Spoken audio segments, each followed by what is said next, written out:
हाँ तो मेरे पाकिस्तानियों, तैयार हो फिर कलाम सुनने के लिए। आज मैं आप लोगों को अमजद इस्लाम अमजद की नज्म सुनाऊंगा। मोहब्बत की तबीयत में ये कैसा बचपना कुदरत ने रखा है। ये जितनी पुरानी, जितनी मजबूत हो जाए, इसे ताईदे ताज़ा की ज़रूरत फिर भी रहती है। यकीन की आखिरी हद तक दिलों में लहलहाती है, निगाहों से टपकती है, लहू में जगमगाती है। हजारों दिलकश हंसी हाले बनाती है। इसे इजहार के लफ्जों की हाजत फिर भी रहती है।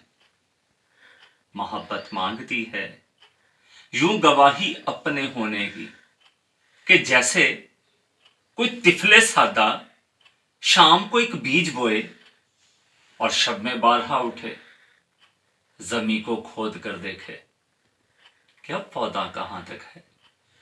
मोहब्बत की तबीयत में अजब तकरार की खू है, कि ये इकरार के लफ्जों को सुनने से नहीं थकती। मिलने की घड़ी हो या कि बिछड़ने की साथ हो, इसे बस एक ही धुन है, तुम्हें मुझसे मोहब्बत है, तुम्हें मुझसे मोहब्बत है।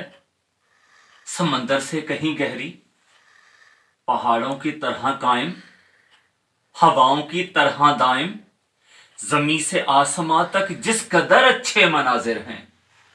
मोहब्बत के किनारे हैं, वफा के इस्तारे हैं, हमारे हैं। हमारे वास्ते चांदनी रातें संवरती हैं, सुनहरा दिन निकलता है। मोहब्बत जिस तरफ जाए जमाना साथ चलता है।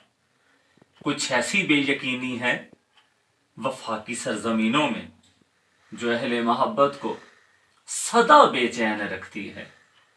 कि जैसे फूल में खुशबू, कि जैसे हाथ में पारा, कि जैसे चांद का तारा, मोहब्बत करने वालों की सहर रातों में रहती है। गुमा के शाखचों पे आशियां बनता है उल्फत का। मोहब्बतों के मुसाफिर जिंदगियां जब काट चुकते हैं, थकन की किरचियां चुनते, वफा की अजरकें बुनते, समय की रह गुजर पे रुकते हैं। तो कोई धीरे से सांसों की डोरी थाम कर ये कहता है, ये सच है ना, तुम्हारी हमारी जिंदगी एक दूसरे के नाम लिखी थी। ये धुंधलका सा जो आंखों के करीबो दूर में फैला है, इसी का नाम चाहत है। तुम्हें मुझसे मोहब्बत थी, तुम्हें मुझसे मोहब्बत है। मोहब्बत की तबीयत में ये कैसा बचपना कुदरत ने रखा है। पाकिस्तान पाइंदाबाद।